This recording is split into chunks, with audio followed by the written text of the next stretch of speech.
تو وہ بھی اپنی جگہ ہے، لیکن خصوصی طور پر جو ہماری روایتی عبادتیں ہیں اس کے اندر ہم اللہ تعالیٰ ہمیں آگے بڑھتے ہوئے دیکھنا چاہتے ہیں، اور جو گناہ ہیں اور حرام کام ہیں ان سے اللہ تعالیٰ ہمیں بچتے ہوئے دیکھنا چاہتے ہیں، اسی کو ہم تقویٰ کہتے ہیں۔ تو یہ جو کام ہے اس کے لیے ہمیں دو چیزوں پہ فوکس کرنا ہوگا، ایک تقویٰ کے اوپر، اور پھر اس تقویٰ کے اندر ہماری جو کوشش ہو، جو ہماری ہم یعنی جد و جہد کریں، جو ہم اپنی کاوشیں کریں، وہ اعلیٰ پائے کی ہونی چاہیے، جس کو کہا جاتا ہے احسان۔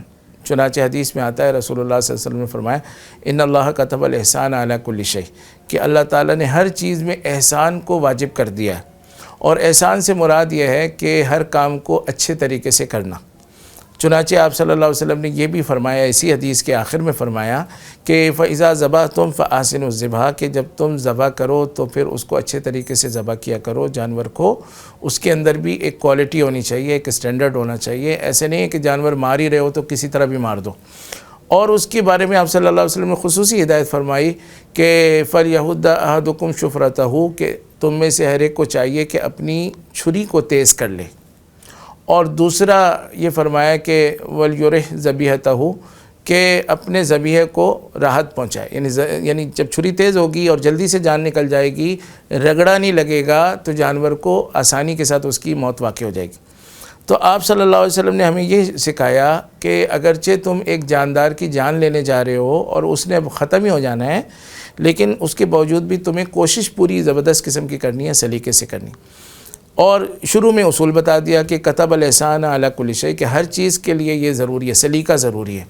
تو ہماری پھر یعنی اس بات کا حاصل یہ ہوا کہ ہم تقویٰ کے حصول کے لیے پھر سلیقے سے محنت کریں گے۔ تقویٰ کے حصول کے لیے ہم جس طرح سے روایتی محنت ہوتی ہے کہ تھوڑا سا چلے گئے، تھک گئے تو چھوڑ دیا، نیند آئی تو سو گئے، تو اس سے ہم اجتناب کریں گے، بلکہ ایک ایسی شکل اختیار کریں گے جس سے ہمارا موٹیویشنل لیول جو ہے وہ برقرار رہے، اور ہم جو ہے رمضان کے اندر مسلسل اچھی عبادت کر سکیں۔ تو اس کے لیے ہمیں مختلف قسم کے ٹولز اور ٹیکنیکس استعمال کرنی ہوں گی۔ مثلا ایک ٹیکنیک یہ ہے کہ ہم سب مل کر رمضان کی تیاری کریں، یعنی اگر ایک فیملی رمضان کی تیاری کر رہی ہے تو اس کا مطلب کیا ہوا کہ فیملی میں ہر ایک دوسرے کا معاون ہے، ٹھیک ہے، ایک دوسرے کا موٹیویٹر ہے۔ اس لیے کہ اگر میں فرض کریں گھر میں اعلان کر چکا ہوں کہ میں نے روزانہ اتنے پارے پڑھنے ہیں، اور میرے بچے تو پڑھ رہے ہیں لیکن میں نہیں پڑھ پا رہا، تو وہ مجھے بتائیں گے، پوچھیں گے ابو آپ کے کتنے پارے ہو گئے؟ تو جب وہ مجھ سے پوچھیں گے تو پھر مجھے بھی فکر ہوگی، میں بھی پڑھوں گا۔ تو اچھا بچہ اگر کوئی فجر کے بعد سستی کا شکار ہے، اشراق نہیں پڑھ پا رہا، تو آپ نے بچے سے پوچھ لیا تو پھر بچے کو بھی ہمت ہو گئی، بچے نے بھی پڑھ لی۔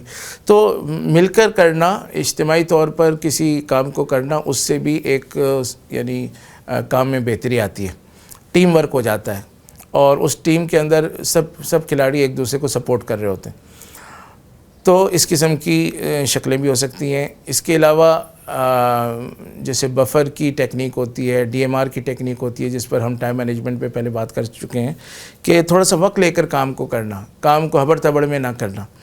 اور ڈی ایم آر کا مطلب یہ ہوتا ہے کہ بار بار اس کام کو کرنا۔ فرض کریں کہ آپ چاہتے ہیں کہ آپ رمضان المبارک میں مثلا 5 قرآن ختم کر لیں مثلا، اور آپ کر بھی لیتے ہیں لیکن آپ کو زور لگانا پڑتا ہے کیونکہ آپ حافظ نہیں ہیں، تھوڑا سا آپ کے لیے مشکل کام ہے۔ تو اس کی 2 شکلیں ہو سکتی ہیں، ایک یہ کہ آپ روٹین سے پورا قرآن ختم کریں، پھر اگلا قرآن ختم کریں، پھر اگلا قرآن ختم کریں، اور ہو سکتا ہے کہ اس میں آپ کی رفتار نہ بڑھ رہی ہو کیونکہ آپ حافظ نہیں۔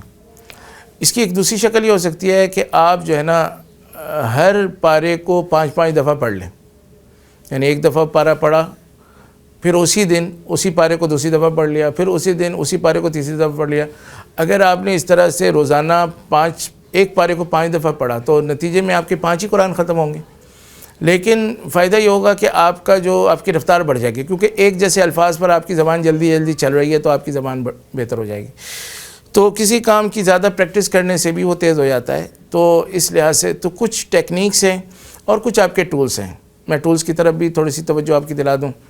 آپ لنک پر جب جائیں گے تو وہاں پر آپ کو 10 شیٹیں ملیں گی۔ ان 10 شیٹوں میں مثلا ایک شیٹ ہماری ہے ٹائم ڈسٹریبیوشن کی، کہ دن کے اندر آپ کے کیا کیا معمولات ہونے چاہیے، ان کے لیے کتنے گھنٹے دستیاب ہیں۔ تو آپ اس کو دیکھیں گے ہم نے 24 گھنٹے کو 4 حصوں میں تقسیم کیا ہے. آپ کی ذاتی ضروریات ہیں، کھانا پینا سونا، یہ آپ کی ذاتی ضروریات. آپ کی فیملی کی ضروریات ہیں کہ آپ ان کے ساتھ بیٹھ کے باتیں کریں، کچھ گپ شپ کریں، ان کی تسلی دیں، ان کے ساتھ تفریح کریں، ان کے ساتھ تھوڑا کھیلیں. تو یہ آپ کی یعنی فیملی ٹائم ہو گیا آپ کا. تیسرا آپ کا جو ہے وہ آپ کا کاروبار کا ٹائم ہو سکتا ہے، آپ کی ملازمت کا ٹائم ہو سکتا ہے، جو بھی آپ کا شعبہ ہے اس کا ٹائم ہو سکتا ہے. اور چوتھا ٹائم جو ہے وہ آپ کا اپنا جو عبادت کا ٹائم ہے، جو خالص عبادت، جو روایتی عبادت ہے. تو آپ دیکھیں گے کہ اس شیٹ کے اندر جو ڈسٹریبیوشن ہے اس سے پتہ چلتا ہے کہ 7 گھنٹے تقریباً ہر شخص کے پاس عبادت کے لیے موجود ہیں. اب اگر 7 گھنٹے کسی کے پاس موجود ہیں اور وہ 2.5-3 گھنٹوں کے اندر نماز بھی پڑھ لیتا ہے، تراویح بھی پڑھ لیتا ہے، تو اب بقیہ 4 گھنٹے اس کے پاس ہیں، اس کو وہ اچھی طرح سے مینیج کرے تو بہت زیادہ عبادت وہ کر سکتا ہے. تو کہنے کا مقصد ہے کہ یہ پہلی شیٹ کا حاصل یہ ہے کہ آپ کو پتہ چل جائے کہ آپ کے پاس عبادت کا وقت موجود ہے. اگر آپ عبادت نہیں کر پا رہے تو یہ آپ کا اپنا فالٹ ہے، اپنی سستی ہے، اور اپنے وقت کو مینیج نہ کرنا ہے، ورنہ وقت دستیاب ہے. اچھا، ایک شیٹ ہم نے اس میں ایسی بنائی ہے جس کے اندر ہم نے مینیو دیا ہے کہ خواتین جو ہے نا اس قسم کے مینیوز کے ذریعے سے رمضان کی تیاری کریں، افطاری بنائیں اور سحری وغیرہ کریں. مینیو کے اندر فوکس ہم نے یہ کیا ہے کہ وہ مینیو ہو جو کہ ہیلدی بھی ہو، طاقت کے لیے اچھا ہو، اور خواتین کا وقت اس میں کم سے کم لگے.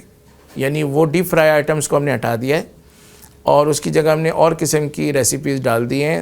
تو آپ کا جو ایک آپ کو زبان کا چسکہ ہے وہ بھی مل جائے، اور ساتھ ہی ساتھ جو ہے آپ کا یعنی خواتین کا وقت بچ جائے. یعنی خواتین کو چولہے پر بہت زیادہ اور ہر وقت کھڑے ہونے کی ضرورت نہ ہو.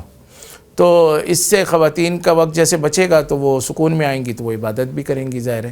تو اس قسم کی مختلف یعنی اس قسم کے جو فوائد ہیں وہ ہم اس مینیو شیٹ سے حاصل کر سکتے ہیں.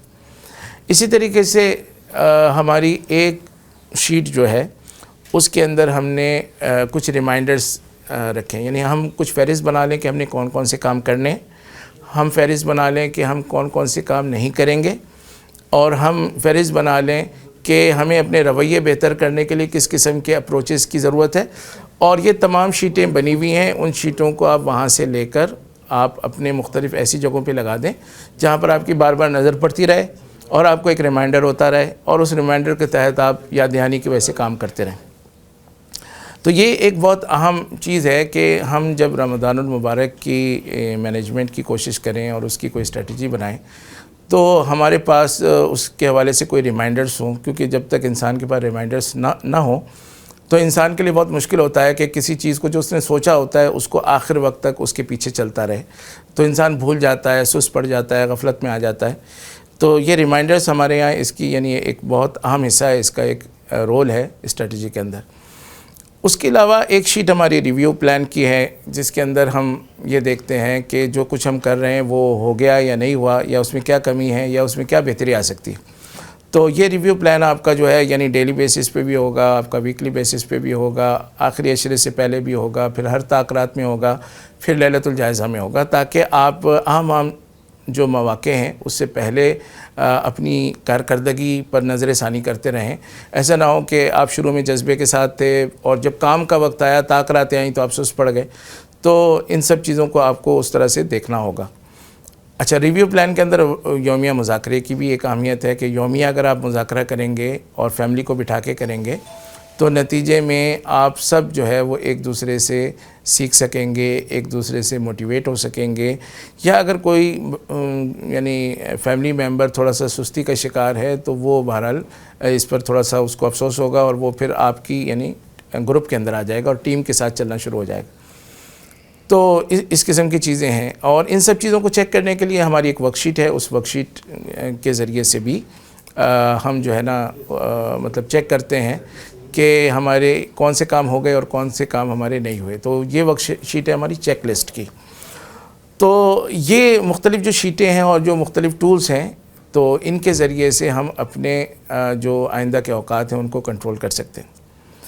یہ بات میں آپ سے عرض کر دوں کہ جو بھی آپ رکھنا چاہتے ہیں، اپنا ہدف رکھنا چاہتے ہیں کہ میں مثلاً اتنے پارے پڑھوں گا، میں اتنی نمازیں پڑھوں گا، میں اتنے نفل پڑھوں گا، میں اتنی دفعہ استغفار کروں گا، یہ جو بھی کوانٹٹی ہو یہ نارمل سے اچھی کوانٹٹی ہونی چاہیے. اور یہ تھوڑی سی چیلنجنگ ہونی چاہیے، یعنی آپ اس میں تھک رہے ہوں، یعنی آسانی سے اس کا پورا ہونا یعنی آپ کے لیے ممکن نہ ہو. تو جب آپ اس طرح سے چیلنجنگ ٹارگٹ رکھتے ہیں تو پھر آپ زیادہ کرنے پہ آمادہ ہوتے ہیں. جب آپ 100 کا سوچتے ہیں تو آپ 80 کرتے ہیں، جب 200 کا سوچتے ہیں تو 150 کر لیتے ہیں. تو جتنا آپ چیلنجنگ وہ رکھیں گے، یہ خود ایک موٹیویشن ہے کہ اس کے ذریعے سے آپ جو ہے اپنے کام کو بہتر کر سکتے ہیں. تو ہم اس کو کنکلوڈ کرتے ہیں کہ آپ کو رمضان المبارک کی ایک اسٹریٹجی بنانی چاہیے، اور اس اسٹریٹجی کے اندر بنیادی جو ہمارا ہدف ہے وہ تقوی ود ایکسلنس ہے، کہ ہمیں اعلیٰ درجے کے احسان اور ایکسلنس کے ساتھ جو ہے تقوی کا حصول کرنا ہے. اور یہ جو چیزیں ہم نے حاصل کرنی ہیں، اس کے لیے ہماری ایک اسٹریٹجی ہے. ہم اپنی روحانی بہتری کے لیے بھی کام کریں گے، ہم اپنی انٹلیکچوئل گرومنگ اور اپنی معلومات، دینی معلومات اور دینی جذبے کے لیے بھی کام کریں گے، اور اس کے لیے ہم ان شیٹوں کو استعمال کریں گے جو کہ میں نے تھوڑی تفصیل سے آپ کے سامنے رکھی ہیں. آپ جب اس لنک پر جائیں گے تو اس لنک میں آپ کو تینوں دنوں کے لیکچرز بھی ملیں گے، اور چوتھے فولڈر کے اندر آپ کو یہ شیٹیں ملیں گی. یہ شیٹیں 2 شکل میں ہیں. ایک شکل PDF کی ہے تاکہ اس کا کوئی فونٹ مس نہ ہو اور آپ کو صحیح شکل میں چیز مل جائے. ایک جو ہے وہ ورڈ کی شکل میں ہے تاکہ آپ اس میں کوئی چیز ایڈٹ کرنا چاہیں تو اپنی سہولت سے کر سکیں. تو آپ سے درخواست ہے کہ آپ ان شیٹوں کو استعمال کریں. اپنے ریمائنڈرز، اگر میں نے جو ریمائنڈرز رکھے ہیں، اگر آپ سمجھتے ہیں کچھ اور ہونے چاہیے، آپ ان کو ایڈٹ کر لیں، اس کے بعد پھر اس کی تصویر لے لیں، پھر اپنی ریمائنڈر کے طور پہ اس کو لگا لیں. اور اگر چیک لسٹ میں آپ سمجھتے ہیں کچھ اور چیزیں داخل ہونی چاہیے، اس کو ایڈٹ کر لیں. ہم نے جو عام طور پہ معمولات ہوتے ہیں انسان کے، وہ سارے اس کے اندر ڈالنے کی کوشش کی ہے. کوئی چیز آپ کی اضافی ہے اس کو آپ دیکھ لیں. اور اسی طریقے سے جو آپ کی یعنی ڈیلی آپ کے جو ٹائم ڈسٹریبیوشن ہے، اگر فرض کریں آپ کوئی بہت ہیوی کام کرتے ہیں یا رمضان میں آپ کی ڈیوٹی ذرا سخت ہے اور آپ سمجھتے ہیں کہ نہیں مجھے سونے کے لیے تھوڑا زیادہ وقت چاہیے، تو آپ اس کو دیکھ لیں. اس کو ٹائم ڈسٹریبیوشن کو بھی آپ چیک کر سکتے ہیں. تو ایڈیٹیبل فائلز آپ کو مل جائیں گی، آپ ان کو ایڈٹ کیجئے، آپ ان کے ذریعے سے اپنے جو آپ کا کانٹیکسٹ ہے اس کے اندر اس کو ٹھیک کیجئے اور اس کو استعمال کیجئے. اگر آپ اس طرح سے کرنے کی پوزیشن میں آئیں گے تو انشاءاللہ آپ کا رمضان پچھلے رمضانوں سے بہت اچھا گزرے گا. میں آپ سے عرض کر دوں کہ یہ رمضان مینجمنٹ کی جو ترتیب ہے یہ تقریباً 4-5 سال سے ہماری چل رہی ہے، اور کچھ نہیں تو 20-30 ہزار لوگ اب تک اس کو باقاعدہ کر چکے ہیں. واٹس ایپ گروپس کے ذریعے سے کر چکے ہیں. فیس بک کے جو محدود گروپس ہوتے ہیں اس میں بھی ہمارے یہ پروگرامس ہو چکے ہیں، اور لائیو بھی بہت سی جگہوں پہ ہو چکے ہیں. تو مطلب اس طرح یعنی 10-20 ہزار سے کم تعداد نہیں ہوگی. تو اتنے لوگوں نے جب اس کو لیا ہے اور انہوں نے اس پر فیڈ بیکس بھی دیے ہیں، اور انہوں نے اس کے مطابق شیٹیں بھی بنا کے دیے ہیں، انہوں نے اس کی یعنی نئے انداز سے اس کو ڈیزائن کر کے بھی دیا ہے ہمیں. تو اس کا مطلب ہے کہ لوگوں کو اس سے فائدہ ہو رہا ہے اور لوگ جو ہے اس کو لے رہے ہیں. اور مطلب یہ صرف یعنی ایسی چیز نہیں ہے جس کو ہم کاغذی کارروائی پہ چھوڑ دیں. تو اس لیے میری آپ سے درخواست ہوگی کہ آپ ان چیزوں کو بہت سنجیدگی سے لیں، اور رمضان سے پہلے کوشش کریں کہ ان شیٹوں کو ایک دفعہ دیکھ لیں. اور ان میں اگر آپ کو جس چیز میں جو سمجھ میں نہیں آ رہی ہے، آپ کلیئرٹی چاہتے ہیں، تو آپ ہم سے رابطہ کر لیں. اور اگر آپ سمجھتے ہیں کوئی چیز غیر ضروری ہے تو ضروری نہیں کہ ہر چیز جو ہے دوسرے کے کانٹیکس میں بھی بالکل ویلڈ ہو، تو آپ اس کو ہٹا دیں. مطلب اس کو ہٹانا بھی کوئی ایشو نہیں ہے. ہم نے تو سہولت کے لیے چیزیں بنائی ہیں اور سہولت کے لیے ہی پیش کی ہیں. کسی کے اوپر ہم تھوپ نہیں رہے کہ اس نے ضرور ایسے ہی کرنا ہے. لیکن اس کو جو بنیادی ہدف ہے کہ ہمارا تقوی ود ایکسلنس ہمیں حاصل ہو، رمضان کا مہینہ ہمارا ضائع نہ ہو. تو امید کرتا ہوں کہ انشاءاللہ آپ جب اس کو اہتمام سے استعمال کریں گے تو انشاءاللہ آپ کو بہت فائدہ ہوگا. آپ کے فیڈ بیکس کے بھی ہم منتظر رہیں گے، اور آپ اگر کسی حوالے سے رہنمائی چاہیں گے تو انشاءاللہ اس کے لیے بھی ہم حاضر ہیں. اللہ تعالیٰ ہمیں سمجھنے کی، عمل کرنے کی توفیق عطا فرمائے. سبحانک اللہم و بحمدک، نشہد ان لا الہ الا انت، نستغفرک و نتوب الیک. درسقرآن.com پچھلے سالوں کی طرح اس بار بھی رمضان المبارک میں اپنے خصوصی پروگرام لے کر آ رہا ہے. آپ دیکھ سکیں گے مفتی ارشاد احمد اعجاز، مفتی زبیر اشرف عثمانی، مولانا محمد زکریا اقبال، شیخ حافظ محمد ابراہیم نقشبندی، مفتی فیصل احمد، مفتی شفیع الرحمان، مولانا عبد الرشید، شیخ شجاع الدین اور ایاز خان کو. درسقرآن.com کی ویب سائٹ یکم رمضان المبارک سے نئے ڈیزائن اور موبائل فرینڈلی انداز میں. الحمدللہ درسقرآن.com کے یوٹیوب اور فیس بک پیج پر 10 لاکھ سے زائد لائکس اور سبسکرائبر. اگر آپ نے ابھی تک لائک اور سبسکرائب نہیں کیا ہے، ابھی لائک اور سبسکرائب کیجیے. www.درسقرآن.com darsuquran.com